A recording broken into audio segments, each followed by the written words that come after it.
who were screaming over our heads, and a whole host of little prairie dogs sat yelping at us at the mouths of their burrows on the dry plain beyond.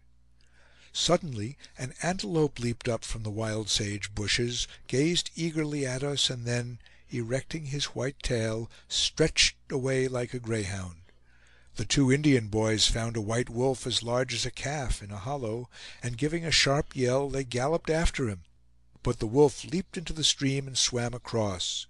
Then came the crack of a rifle, the bullet whistling harmlessly over his head as he scrambled up the steep declivity, rattling down stones and earth into the water below. Advancing a little, we beheld on the farther bank of the stream a spectacle not common even in that region, for, emerging from among the trees, a herd of some 200 elk came out upon the meadow, their antlers clattering as they walked forward in dense throng. Seeing us, they broke into a run, rushing across the opening and disappearing among the trees and scattered groves. On our left was a barren prairie stretching to the horizon; on our right a deep gulf with Laramie Creek at the bottom. We found ourselves at length at the edge of a steep descent, a narrow valley with long rank grass and scattered trees stretching before us for a mile or more along the course of the stream. Reaching the farther end, we stopped and encamped. An old huge cottonwood tree spread its branches horizontally over our tent. Laramie Creek, circling before our camp, half enclosed us. It swept along the bottom of a line of tall white cliffs that looked down on us from the farther bank. There were dense copses on our right; the cliffs, too, were half hidden by shrubbery, though behind us a few cottonwood trees dotting the green prairie alone impeded the view, and friend or enemy could be discerned in that direction at a mile's distance. Here we resolved to remain and await the arrival of the Whirlwind, who would certainly pass this way in his progress toward La Bonte's camp. To go in search of him was not expedient, both on account of the broken and impracticable nature of the country and the uncertainty of his position and movements. Besides, our horses were almost worn out, and I was in no condition to travel. We had good grass, good water, tolerable fish from the stream, and plenty of smaller game, such as antelope and deer, though no buffalo. There was one little drawback to our satisfaction: a certain extensive tract of bushes and dried grass just behind us, which it was by no means advisable to enter, since it sheltered a numerous brood of rattlesnakes. Henry Chatillon again dispatched the horse to the village, with a message to his squaw that she and her relatives should leave the rest and push on as rapidly as possible to our camp. Our daily routine soon became as regular as that of a well-ordered household.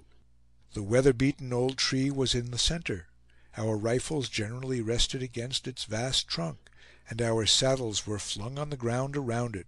Its distorted roots were so twisted as to form one or two convenient armchairs, where we could sit in the shade and read or smoke. But mealtimes became, on the whole, the most interesting hours of the day, and a bountiful provision was made for them. An antelope or a deer usually swung from a stout bough, and haunches were suspended against the trunk. That camp is daguerreotyped on my memory: the old tree, the white tent, with Shaw sleeping in the shadow of it, and Reynal's miserable lodge close by the bank of the stream. It was a wretched oven-shaped structure, made of begrimed and tattered buffalo hides, stretched over a frame of poles. One side was open, and at the side of the opening hung the powder horn and bullet pouch of the owner, together with his long red pipe and a rich quiver of otter skin, with a bow and arrows. For Reynal, an Indian in most things but color, chose to hunt buffalo with these primitive weapons. In the darkness of this cavern-like habitation might be discerned Madame Margot, her overgrown bulk stowed away among her domestic implements, furs, robes, blankets, and painted cases of parfleche, in which dried meat is kept. Here she sat from sunrise to sunset, a bloated impersonation of gluttony and laziness, while her affectionate proprietor was smoking, or begging petty gifts from us, or telling lies concerning his own achievements, or perchance engaged in the more profitable occupation of cooking some preparation of prairie delicacies. Reynal was an adept at this work. He and Delorier have joined forces, and are hard at work together over the fire, while Raymond spreads by way of tablecloth a buffalo hide, carefully whitened with pipe clay, on the grass before the tent. Here with ostentatious display he arranges the teacups and plates, and then, creeping on all fours like a dog, he thrusts his head in at the opening of the tent. For a moment we see his round owlish eyes rolling wildly, as if the idea he came to communicate had suddenly escaped him.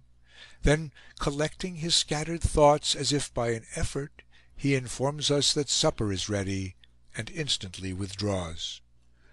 When sunset came, and at that hour the wild and desolate scene would assume a new aspect, the horses were driven in. They had been grazing all day in the neighboring meadow, but now they were picketed close about the camp.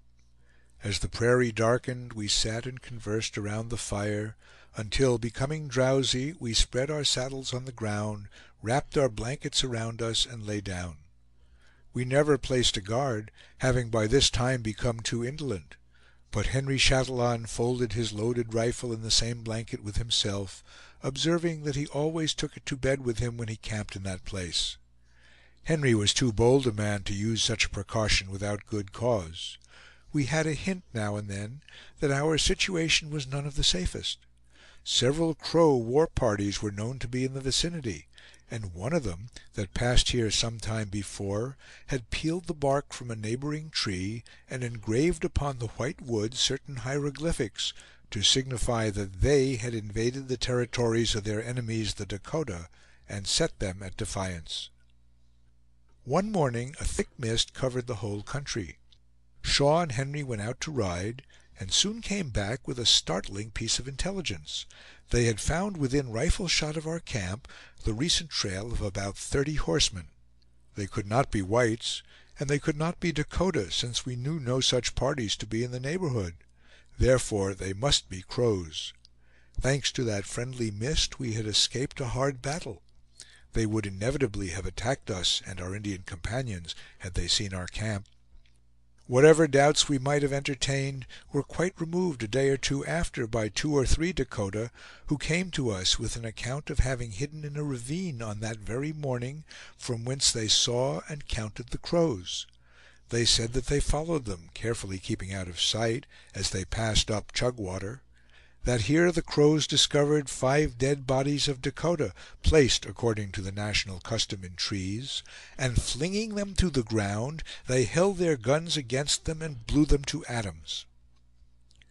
If our camp was not altogether safe, still it was comfortable enough; at least it was so to Shaw, for I was tormented with illness, and vexed by the delay in the accomplishment of my designs. When a respite in my disorder gave me some returning strength, I rode out well armed upon the prairie, or bathed with Shaw in the stream, or waged a petty warfare with the inhabitants of a neighboring prairie dog village. Around our fire at night we employed ourselves in inveighing against the fickleness and inconstancy of Indians, and execrating the Whirlwind and all his village. At last the thing grew insufferable. "To-morrow morning," said I will start for the fort, and see if I can hear any news there." Late that evening, when the fire had sunk low and all the camp were asleep, a loud cry sounded from the darkness. Henry started up, recognized the voice, replied to it, and our dandy friend the horse rode in among us, just returned from his mission to the village. He coolly picketed his mare without saying a word, sat down by the fire, and began to eat. But his imperturbable philosophy was too much for our patience. Where was the village? About 50 miles south of us; it was moving slowly, and would not arrive in less than a week.